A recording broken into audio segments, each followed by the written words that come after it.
Siguro naka-notice ka mo may bagong instrumento, no? Dili, kita rin ang bagong piano.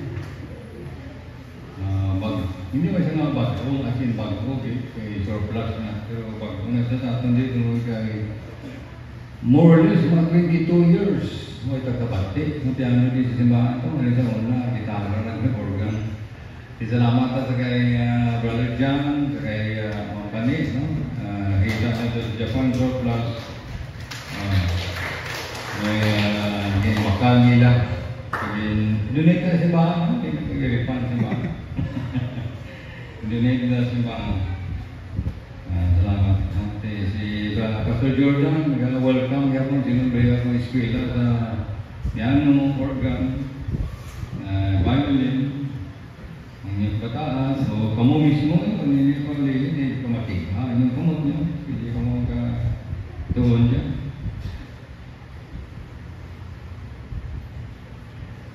Kaya itong gawin nga ba ang pamalandong, lipod na ako ini, hindi makita ang natatanan sa Deuteronomy, chapter 27.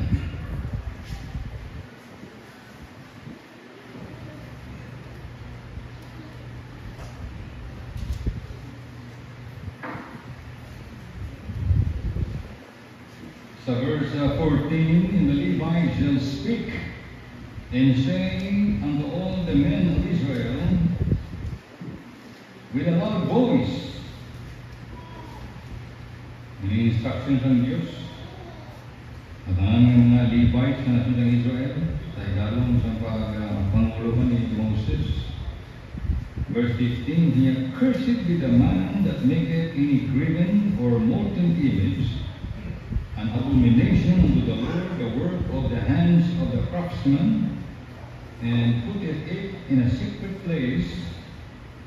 And all the people shall answer and say, Amen. Mga Ginoo, salamat gid kay ang tun-an sa pulong ni magkaroon ang mga butang sa diin ikaw nag-agree, nag-amen, nag-siling sa mga pulong. Kapag pang kami maging agreement man, pag mag-hambal man na amen sa mga kakibusoon, sa mga butang na yung ginhambal sa pulong mo. Tuloy kami sa mga maturan sa amin ni Jesus. Amen. Ano ito sa mga mabangamuyo kita? Amen. No? Kada bangamuyo, ano po sila mo? Nasang amen. Tapos sa bangamuyo. Kung mag-bless ka sa wali, pili kang bala. Amen. Kung nagkadagan mo nga na-bless kayo mo sa music, ato na tama na tayo mahambal sa amen. Plakpak kanta. I hope plakpak na amen na siya. Pero sa Bible, dili ginhambal ang amen nga ang Diyos mismo may mga gina-amen. Una sa tanan, ano mahambal nga amen? Ano po siling mo ang amen? Kaya ang amen, kung nabangamuyo ka, in Jesus' name, amen. Meaning, let it be. Ito po, Ginoo, maamoy ni ang ginahambal. Kagatang mga ginahambal sa pagpanguyo, let it be, Ginoo. Ito po ang meaning. Or meaning, you are in agreement. No? Ga-agree ka sa mga ginasiling. No? Sa prayer na, ang mga nagsiling ng amen. Kung ilong na, amin. Pero, sa Bible, ginatag ko na sa tanan, ang mga rules for living. Imagine, may mga rules for living na ginahambal ang Diyos, nga amunin ang ihambal sa mga Levites. Mga Levites niya, amunin silang mga katauhan sa Israel, yung pangulo ng simbahan. Kung may time ako, sorry na mabasa, Deuteronomy chapter 27, umpisa na sa pagsimba sa niya sa mga molten images, sa mga gintunaw, sa mga ilak, bulawan, paginimo ng imahen. Kasi hindi ka mo bow down, hindi mo simba dras na. Niya kay binuhatan niya sa kamot sang tao. Di ang mga tao, pumati, ano naman lang? Amen!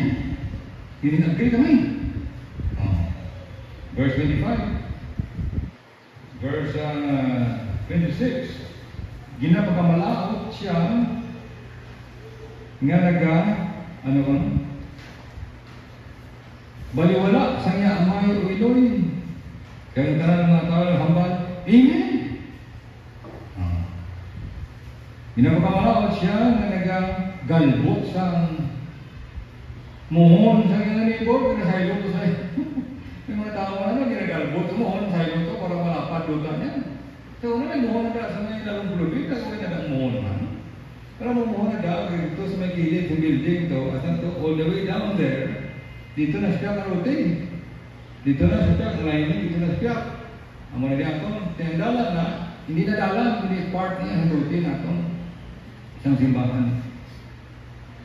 Kasi kung saylo ng muhon, sinisabay ko yung ginapakamalaot ka. Mga tao matay, Amen. Agree kami sila. Ang Diyos, agree sila. Ginapakamalaot ang Diyos. Ano pagkita mo niya? Sila niya, ginapakamalaot siya na ang bulag na tao, iyapatalang niya. Bulag na, patalang mo pa. Kaya ang mga tao nagsinggit, Amen. Ginapakamalaot siya na nagpatiko sa hostesya, sa mga estranghero ng mga tao, sa mga fatherless, mga tatay, mga imo, mga ilo sa amay, ilo sa ilo, mga balo. Tapos kasi sila, wala sin hindi naman maluoy sa ila, ipapagit sila na patikoon ang hostesya para sa ila. Kaya may mga tao, pagkamalot na siya, ang mga tao naman, Amen. Hasta kita punta, ang bersikulo. Hindi na nagsige mo na, ikaw ang iban kong butang, hindi ko naman pa. These are rules for living, hinatag sa Diyos, ang katauhan ng Israel. Nananatawag sila, Amen. Every time, Amen. Ang balik. Agree kami. Let it be. There is Revelation chapter 1. Nanungod sa kay Jesus. Sa may verse 17. And when I saw him, I fell at his feet as dead. And he laid his right hand upon me, saying unto me, Fear not. I am the last, I am the first and the last. I am he that liveth and was dead. And behold, I am alive forevermore. Nasubo niya, Amen. And have the keys of hell and of death. Sino na siya? Si Jesus. Si Jesus, kinahambal ng Salatan, is the conclusion of all things. He is the beginning of all things. He is the conclusion of all things. Why na? Sa magtapos pang butan, sa kalibutan, si Jesus kita. So He is going to come back and finish all things. Even though nagsingkit na sa krus ng Kabaryo, sila niya, sa namatay dito siya, it is finished. Ano yung tapos niya? Ang magtubos sa sala sa mga tao. That He will come again. Kasi He is the first and the last. Siya ang katapusan. Hindi ang Kristo, hindi ang Yawa, hindi ang hari, walang sinong presidente. Hindi si Donald Trump ang tapos ng kadang no. Jesus Christ is the end of all things. He is the Amen.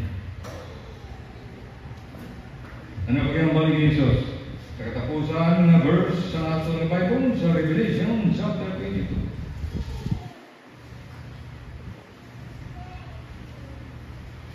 There is a verse number 20. He which testifies these things saith, Surely I come quickly. Amen. Even so come, Lord Jesus. The grace of our Lord Jesus Christ be with you all. Amen. You see? Ang Diyos nag-agree na si Jesus will come quickly. Ang Diyos nag-agree, ang Diyos nag-agree, let it be. Tumano na. Matuban kita. Ang inahambang na si Jesus, quickly He will come again. You know, ang ngalan ni Jesus, you'll be surprised, one of His names is Amen. And then that's Revelation 3 verse number 14.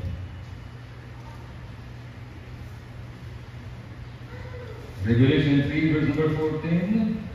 Unto the angel of the church of the Laodiceans write, This thing saith the Amen. Oh, come on. The faithful and true witness, the beginning of the creation of God. Amuni hambal sang Diyos, amuni hambal ni Jesus sa angel, sa Laodicea, sa linya, amuni hambal mo. Ihambal mo isulat mo ini. Ang ini mabutan ginahambal sa the Amen. Jesus Christ na. And then the faithful. So kung si Jesus Christ faithful, meaning may faith siya. Don't you know there's a faith of God? Nakadlaw ibang nga tao sa all, Diyos may pagtuo. How can He be faithful kung wala siyang faith? God is more faithful than any human being. Faithful is He who also will do it. Faithful is He who calleth you, who also will do it. Matutong siya nagtawag sa imo sa kalawasan, nagtawag sa imo sa pagalagad, matutong siya. Nga siya man magahimo, o meaning He is going to finish it. He is called the Amen. He is Amen, He is faithful, He is true witness, the beginning of the creation of God. Muna ngalan sa Diyos. Sa 700 ka mga ngalan sa Diyos, one of His name is Amen. Meaning, God will let it be. Tumanon sa Diyos sa amaya. Amo ginamatabo. Nag-agree ang Diyos sa ginasiling sa puno niya na amo ginamatabo. Amen. So, ano ba guys? There is chapter 5 sa Revelation. Sa verse number 11. And I beheld and heard the voice of many angels run about the throne, and the beast and the elders, and the number of them was 10,000 times 10,000 and thousand of thousands. Hindi na ko naisip, no? I-multiply mo na sa ibang calculator, error na, lapaw na. Kaya 10,000, i-times mo sa 10,000, kag 1,000 of thousands. Ano ginimon nila? They are saying with a loud voice, worthy is the Lamb that was slain to receive power and riches and wisdom and strength and honor and glory and blessing. And every creature which is in heaven, and on earth, under the earth, such as in the sea, and in them I heard them saying, blessing and honor and glory and power be unto Him that sitteth upon the throne, and the Lamb, forever and ever. Now watch, in the 4 beasts said, Amen. And the 4 and the 20 elders fell down and worship Him that liveth forever and ever. Sino niya siya? Sige Jesus.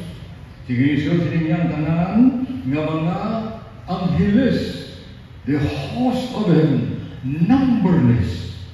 Di ba isip? 10,000 times 10,000 and thousands and thousands.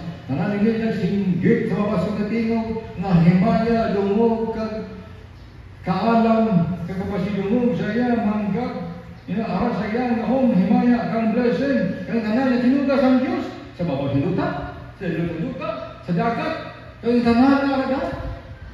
Nabatian sa 24 elders nga na sila nagdayaw sa Diyos nga ang dungog, himaya, ngahom, yara sa iya nga naglingkod sa trono sang kordero sang Diyos. Nawas, pagkabati, sa 24 elders, nangapas luta, nagsimba, nagsingit sila, Amen! Meaning, ang singgit na Amen is part of worship. Hindi ka mamaya, hindi ka mahadlok. Kung magsinggit ka mo da, nga nag-agree ka mo sa walay dali, nag-bless ka mo, Amen! Part na sa pagsimba. Hindi ka mag-hipos-hipos na.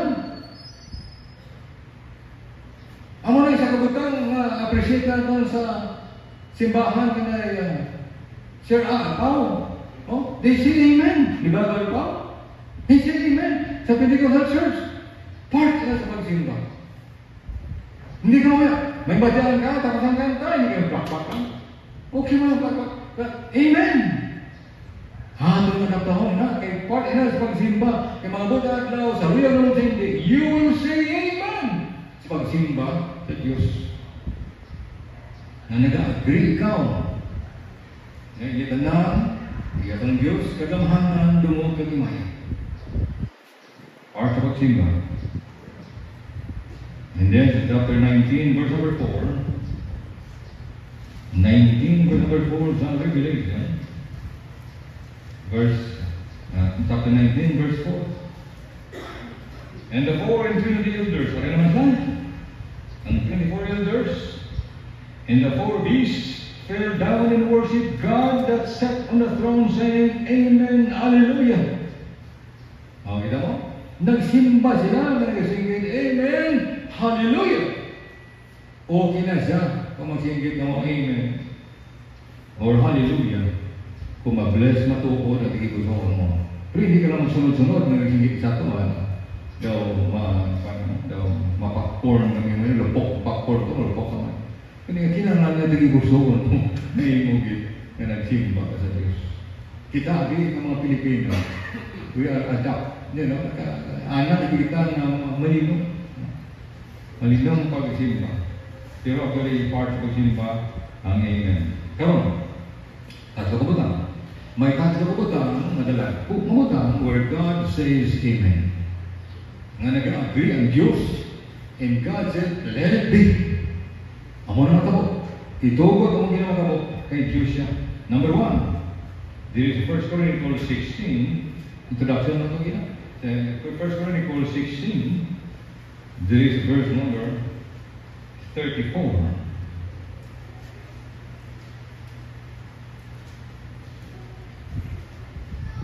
Oh, give thanks unto the Lord, for He is good, for His mercy endureth forever.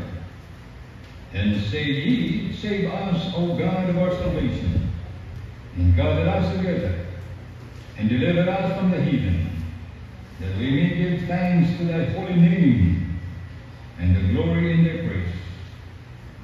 Blessed be the Lord God of Israel forever and ever. Now watch. And all the people said, Amen, and praise the Lord. Now, ini na pangamuyo, ini na pangayo, sa nasyon ng Israel, saying, oh, give thanks to the Lord, for He is good. And then sa verse 35, say, save us. Kaluwasan, physical ni. Bala mo may physical na salvation, material, physical na salvation, ihata ang Diyos sa nasyon ng Israel. Ngaluwasan sila sa Diyos, tipunon sila, butang sa ilang lugar, sa ilang luta. This is talking about physical salvation and amen to this salvation. Nasiling sa Diyos, amen. Himuon mo na. Matabo kita. Nga nag-rejoice rin ang kalangitan. Mag-ibalong ang nasyon ng Israel will be recovered again. Butang sila sa luta. Agoy maluwas sila gikan sa kamot sa mga kaaway. What about us? Hindi man tayo Israel. Hindi man tayo Hudiyo. Mga Gentiles kita. Nga wala Diyos.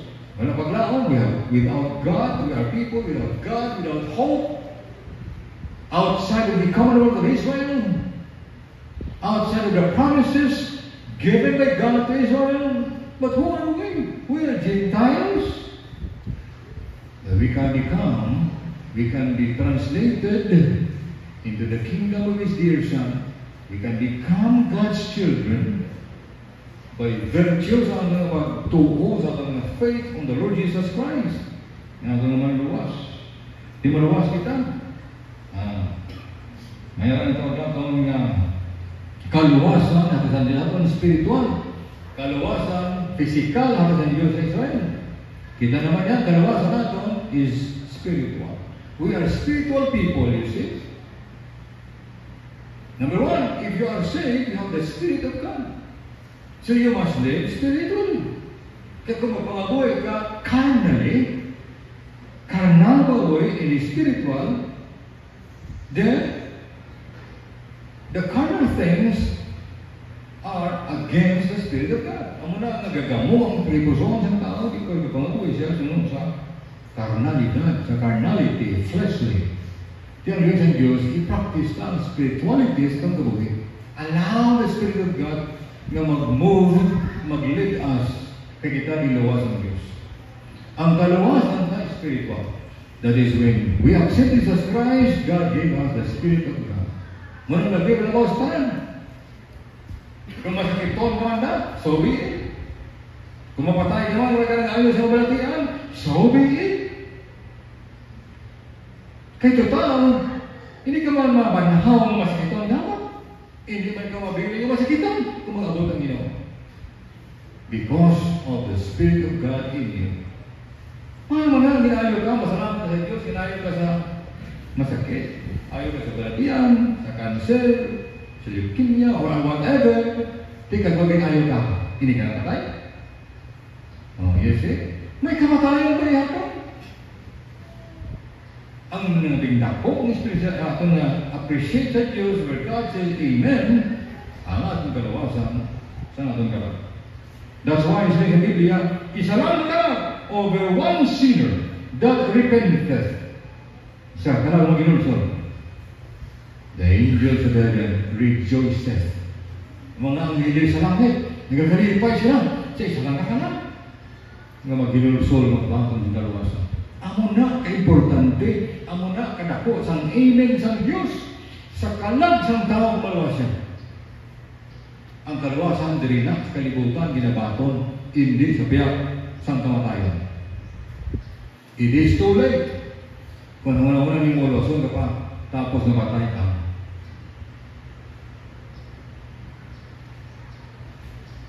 Isa pa kayo. Number 2, dito sa Psalm 41.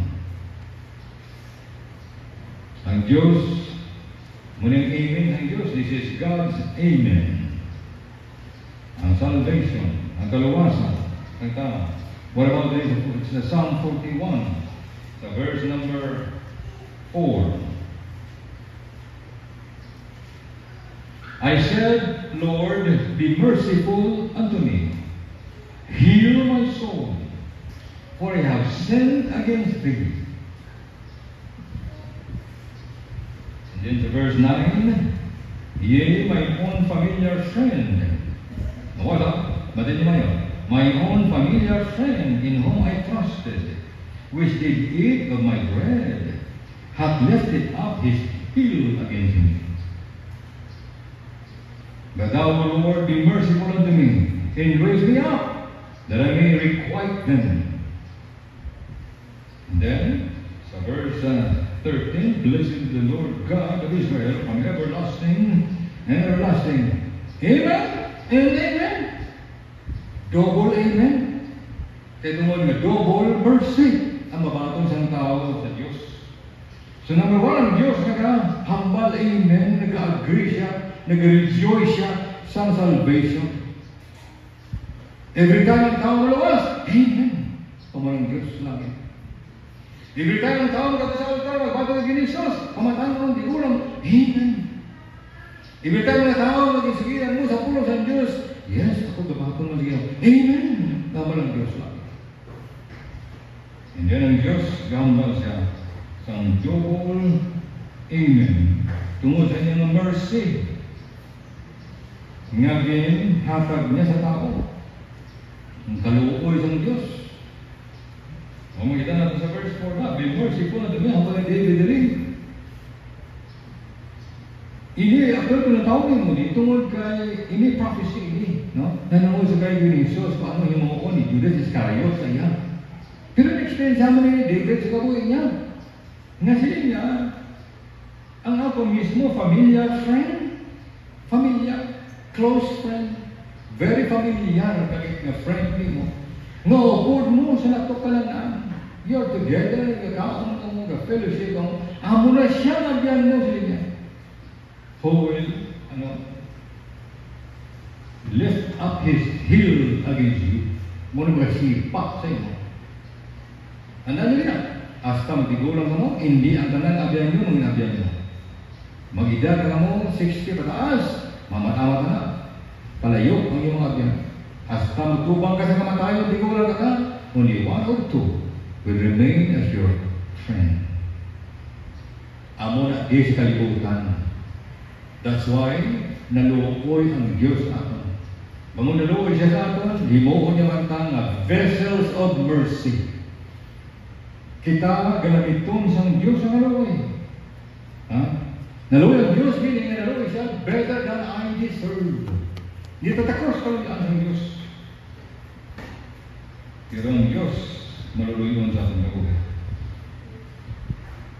Dari ba sa Romans chapter 9, gamay na nabilin sa mga mensahe, dari sa Romans chapter 9, gamay dari si Apostle Paul sa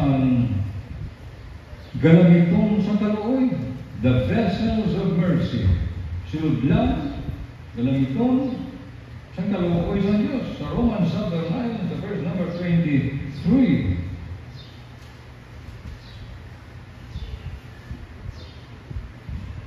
Verse 21, but what is God willing to show His wrath and to make His power known, endure with much long suffering the vessels of wrath,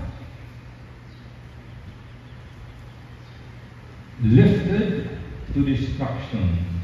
It was verse 23, number 3, that He might make known the riches of His glory on the vessels of mercy, which He had afore prepared unto glory.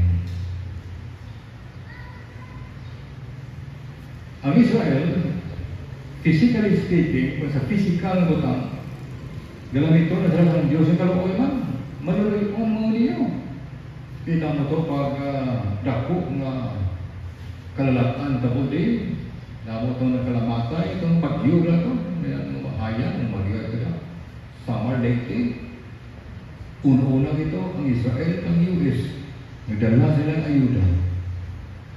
Isa sa mga rason na nimo sa Israel na bangod nga naging friend sa Israel ang mga Pilipino. Sa Chimpo sa unang panahon. Ni sino ni Quezon, hasta ni Quirino siguro. May mga settlement. No? Sa mga Udiyo sa unang panahon din. Hasta na sa tapos ang Holocaust. Tapos na sa gira dito sa Europe. Damo sa mga kamatay. Balik sila dito. Alin sa Pilipinas. Hindi nila malimtan ang ginimo sa mga Pilipino sila. Naging buligan sila. That's why always kapahayag sila rin na kaluoy sa mga Pilipino. Vessels of mercy. Kita naman Kristiyano. Sila kita mga vessels of mercy. Ginaman kita sa Diyos nga maging vessels suludlan sa kaluoy. Mga pahayag sa itong kaluoy sa mga tao. Sino ang kaluoy ang mga tao? Mga bulak, mga biangan, mga kompor, mga tao. May tao dyan, nasukit pa sa baklang sa akin, doon galing ang motel, kompor. Nakupakartaya sa ako. Hindi maluwi ko siya. Maluwi ko siya, in the sense nga. Pero kapawawi siya. Nasipit yan niya, plastic na. Natagaan yung sabi ng mga dunod niya, pagkakaunta si baboy. Ano yun siya? Wag about kita ng lisangan. Dapat kita instrumento, dapat kita vessels of mercy. Kay kung kita dalam ito sa Diyos as vessels of mercy, ang Diyos sa langit, singgit, Amen! Okay? Hindi namin kita mabakang kalawasan, kundi gamitin kita ng Diyos na magmaluloy kung sa iba.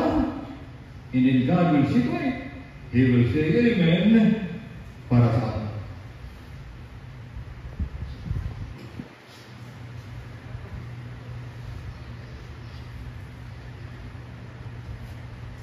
Kaya atong misyon, isa na, kapamagi, nakakita natin atong galuoy sa mga kawan. Sa akong pag-estimate, mga 110,000 atong missions offering na support atong missionaries. Very small. Gamay na tayo kami. Kaya dapat at least 50% sa atong general income mahatag natin sa mga kaluluoy ng mga kawan na kinanglan sa ulong sa Diyos. Anong material, anong physical, naging musibahan mo, katedral. Hindi nagpapagawa yun sa Diyos kung wala nag-express yung kalooban niya sa iba. Naman, kaya walang prinsipyo sa Diyos. Ano ba?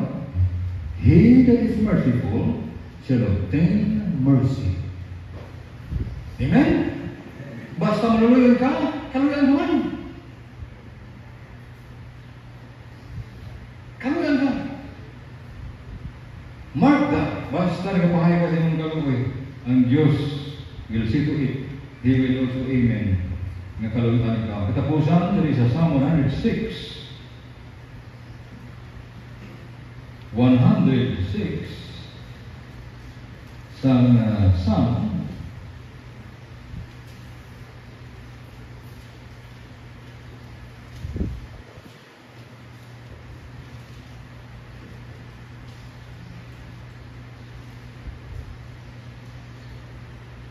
So verse 35.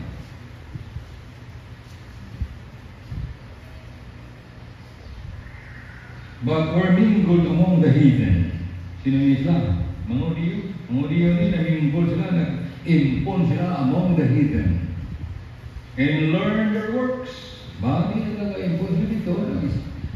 Doon man sa mga binuhatan sa mga heathen. Para mga lifestyle sa mga heathen. And they serve their idols, which were a snare unto them. Yea, they sacrifice their sons and their daughters unto devils. Oh, grabe, kasakit, no? Hinahanap nila ilang kabataan ng mga lalaki, babae, sa mga yawa. And shed innocent blood. And shed innocent blood? Patulo mo, innocent ka doon, batay mo. What about in abortion? That is shedding innocent blood. Innocent ka bata, tagwang kang nanay na. Kaya tumuhin nga hindi ka gusto, mauni, kaya problema ka, action mo. Laulat ako pagkamalao sa Diyos itong kabuhin. They shed innocent blood, even the blood of their sons and of their daughters. Whom they sacrificed unto the idols of Canaan, and the land was polluted with blood.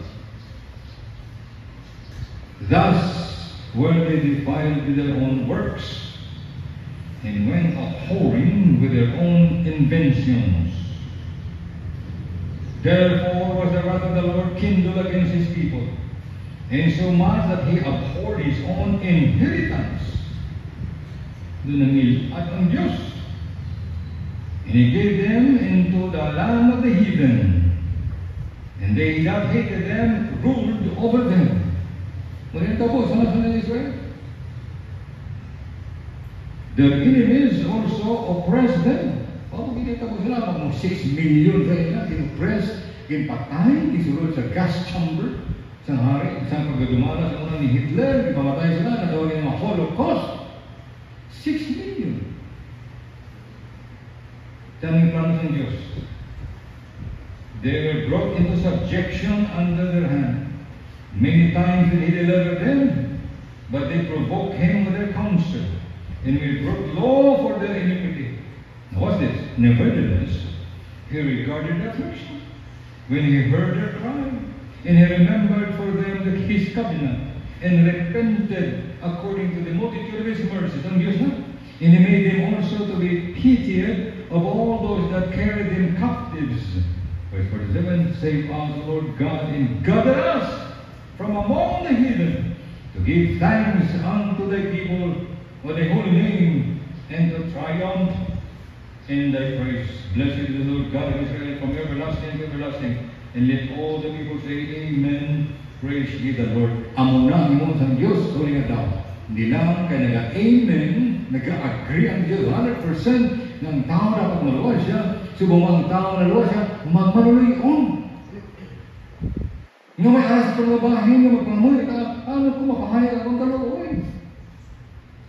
Paano ko mapakita sa isang katao na maluloy ka, paano nahimo ko nga maluloy-on ako? When you do that, God said, Amen to you. And God is going to bless you. And then the last here, the acknowledging that God promised to regather His people again. Gina-acknowledge ang Diyos sa puno niya, na ipuno niya, ang katawan niya, what? Nag-acknowledge siya. Doon sino nag-acknowledge sila, hasimpo pa sa una, dito sila sa Egypt, dito sa Judah, alam sila, dinala sa Northern Territory. Ni King Sennacherib, sa 722, sa 586 BC, dinala na sa Nebuchadnezzar sa Babylon. Ginbalik naman sa Judah.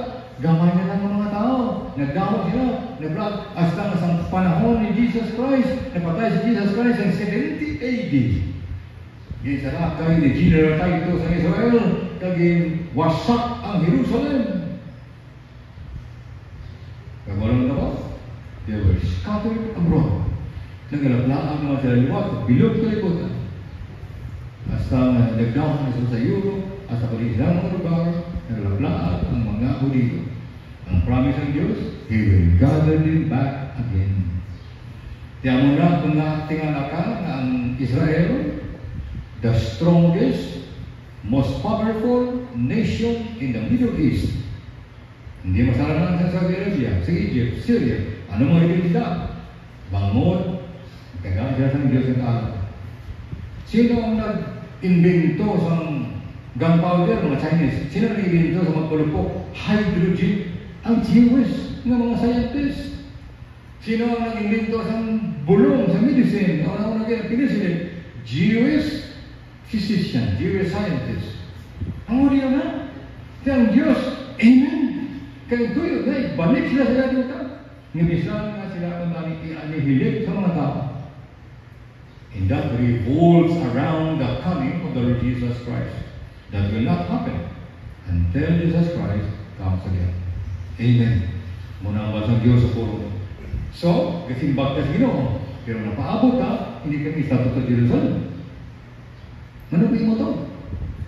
Katulad sa Jerusalem, mamuksin ka to orange, okay, fine. Pero hindi ka to isa. Kaya iskaran tayo, dito sa bakaw, sa langit. Muna ang promise ng Diyos, we are spiritual people. We are not earthly people like the Jews. Ang mga Hudyo, sila ang tubo, sila ang puno, liwat sa sining kalibutan. Sa ilang paghari o port sa kaya ni Jesus, when He comes again. Wala na sa reliyon, wala na sa panggoberno. Hanata na sa idalong sa pagdumala ni Jesus as the King of Kings and the Lord of Lords. That's why, Amen sa promise ng Diyos. Amen sa programa ng Diyos. Tingin-tuman ng Diyos, ganito ang 300 ng mga prophecy niya sa Old Testament. Ano mo siya si first coming? So, yung una, pag-abot sa kalibutan, in detail, 300 tumatay. So, He is also going to fulfill His promise of His second coming. Hindi kita magpagaid, magpapahigot lang sa mga worries, kag mga burdens sa kalibutan. Kaya kita mga katawan ng Diyos, yung spiritual heritage sa langit.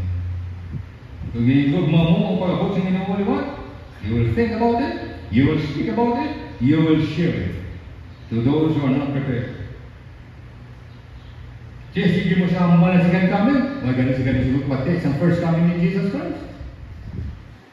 Kasi Jesus Christ, nagkaroon ng una sa pag-iwas tao. Tagawa mo lang example, no? Imagine, ang sunog dito sa California, grabe, doon sa wildfires na, sa mga forest. What about ang Palisades? What about ang Malibu? Billions and billions, trillions, dollars in lamon lang sa kalayo. Di ba nahimot na? Mga artista, mga bilyonaryo, may mahimot sila, nag-isunog ang ilang balay. May mahimot ang ilang fire department. No. Isang ipono mo pagkakala ng fire department sa California, wala sa sabi mo. When God says, that's it. Ang mga bagay, ang Diyos ang promise, sa 2 Peter chapter 3 verse 10, wala ko mo pa ano? Nga na binuhatan sa tao, sunugon sa Diyos. Including sa atong mga, sa atong balay, sa atong naging invest sa sining kalibutan. Tinlawan sa Diyos pag-ikalay. So, lantaw na ito na, that's why they have. Dito ato lang taon kita ang tangkan sa Diyos. And God said, Amen! I will do it. Mga may kita Ginoo, mga salamat kayo sa mga pulong karoon at lao. Kaway pa, kami Ginoo, mga kanakani mo, will set our affection for the things of God and the things that which are above, not on the things below. Kasi yung kalibutan Ginoo, ginapabugatan kami sa mga problema. Napagwatan kami sa mga challenges, responsibilities, relationships. Dahil thank you, Lord. Kaya ikaw, nagluwas sa amon, nagwatan sa amon, sa gahong mga overcome ang itanan, pagi sa Holy Spirit. Nagwatan mo sa amon dito sa amon. Natugyan ang ini pagumpo, nagkamapagamayo sa amon, sa natubang na amon na natubang na amon yung inadlaw sa naging semana. In Jesus' name, Amen.